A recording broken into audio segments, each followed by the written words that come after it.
পটল দিয়ে ডিম রান্না করেছিলাম, তো একটা নতুন রেসিপি। তো এটা কখনো মানে খাওয়া হয়নি আমাদের, তো হচ্ছে আমি এটা প্রথমে ট্রাই করলাম। তো আসলে ওরকম কেমন আছেন সবাই, আশা করি ভালো আছেন।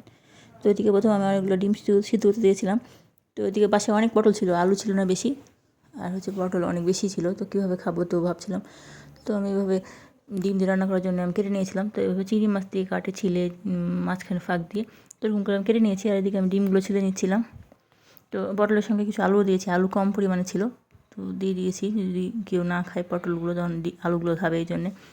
তো এদিকে আমার সব ডিমগুলো ছিলা হয়ে গেছে। তারপর আমি একটু ছুরি দিয়ে কেটে নিচ্ছিলাম, তাহলে ভাজার সময় ছিটে না, যেন একটু হালকা হালকা করে ফেলে দিচ্ছিলাম। তো তারপরে ভাজতে তাহলে সুবিধা হবে, আর ভিতরে মশলাগুলোও ঢুকে যাবে ডিমের ভিতরে। তো আমি সবগুলো এদিকে কেটে দিচ্ছিলাম, আর এই সাইডে আমি হচ্ছে তুলে দেবো তো তরকারি। তো এদিকে পটল দেখে আমি আগে ভাগে তুলে দিয়েছিলাম, পেঁয়াজ কাঁচামরিচ সব তুলে দিয়েছিলাম। তো পরে মনে বললো ডিমটা তো ভাজা দরকার, তো ডিমটা হচ্ছে আমি ওই ভাবলাম যে তেলের মধ্যে ভেজে দিই। তো ডিমগুলো দিয়ে দিলাম সব তেলের মধ্যে, আর এক সাইড পেঁয়াজ আর কাঁচামরিচ ভাজা হচ্ছিলো। তো এদিকে ডিমটাকে ভালো করে নেড়ে নেড়ে একটু বাদামি রঙের করে ভেজে নেব। তো পেঁয়াজ কাঁচামরিচগুলো ভাজা হয়ে গেছিলো। তো তারপরে আমি ডিমগুলো তুলে নেবো, যেহেতু বাদামি রঙের হয়ে গেছিলো। তো এইভাবেই ভাজবো। আর হচ্ছে এদিকে আমি সব মশলাগুলো দিয়ে দেবো ভিতরে, পেঁয়াজ কাঁচামরিচের ভিতরে হলুদ লবণ সব মশলাগুলো দিয়ে কষিয়ে নেব।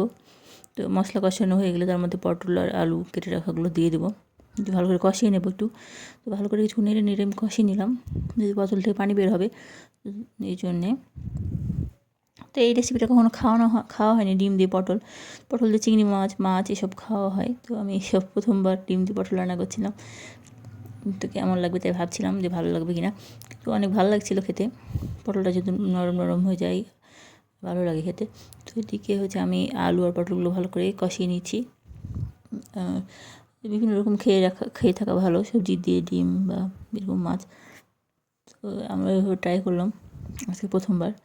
তো তারপরে পটল কষানো হয়ে গেলে পানি দিয়ে দিলাম ওর ভিতরে। পানিতে কিছুক্ষণ সিদ্ধ করতে দিতে হবে, পটল তাদের সিদ্ধ হয়ে যাবে আর আলুগুলো সিদ্ধ হয়ে যাবে তার কিছুক্ষণ পর। তো এদিকে আমি ঢেকে দিচ্ছিলাম, তো দেখছি আমার ঢাকনাটা ছোটো, মধ্যে সব ঝোল উঠে যাচ্ছিলো, তবুও আমি দিয়ে দিলাম। তো এদিকে পটলগুলো প্রায় আধা সিদ্ধ হয়ে আসলে ওর মধ্যে আমি ডিমগুলো দিয়ে দিলাম। তো এর ঝোলটা বেশি ছিল আর একটা ডিম ফেটে গেছিলো একটু, তো আমি দিয়ে দিলাম। তো হচ্ছে তারপর ডুবিয়ে দিয়েছিলাম একটু, যাতে ভিতরে সব মশলাগুলো ঢুকে ডিমের মধ্যে। তো ভালো করে নেড়ে দিচ্ছিলাম। তো এভাবেই কিছুক্ষণ রাখার পরে হয়ে গেছিলো প্রায়। তো যে আমার ডিম আর হচ্ছে পটল আলু তরকারি রেডি হয়ে গেছে। তো অনেক দেখতে লোভনীয় লাগছিলো আর খেতেও অনেক মজা হয়েছিলো। তো আমি একটু নেড়ে দিচ্ছিলাম আর একটু। তো ভিডিওটি পর্যন্ত সবাই ভালো থাকবেন, আল্লাহ হাফেজ।